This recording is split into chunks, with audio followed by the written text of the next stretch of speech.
Good morning সবাইকে। আজকে রান্না করতে করতে একটা দারুণ মজার জিনিস মনে পড়লো, তাই তোমাদের সঙ্গে শেয়ার করতে চলে এলাম। এই দেখো, আমার হাতে দুটো ক্যাপসিকাম দেখছো। দেখো, দুটো দু রকমের টাইপ। আমি জানি হয়তো তোমরা অনেকেই জানো, কিন্তু যারা জানো না তাদের জন্য এই ভিডিওটা। দেখো, এই ক্যাপসিকামটার তিনটে মুখ, আর এটার কিন্তু চারটে মুখ।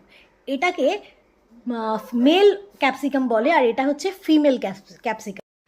এই দুটো ক্যাপসিকামের কিন্তু দু রকমের ব্যবহার আছে, সেটা আমি তোমাদের সঙ্গে আজকে শেয়ার করব। যেটা হচ্ছে, এই যে মেল ক্যাপসিকামটা, যেটা তিনটে মুখ, সেটা কিন্তু এটার তুলনায় একটু টেস্টটা বেশি এবং ঝাঁঝালো। মানে এটা কিন্তু রান্নায় ব্যবহার করে, যেটায় রান্নার টেস্টটা একটু আরও বেশি ইনহ্যান্স করে, ভালো ভালো করে। আর এই যে ফিমেল ক্যাপসিকামটা, এটা একটু মিষ্টি স্বাদের হয়।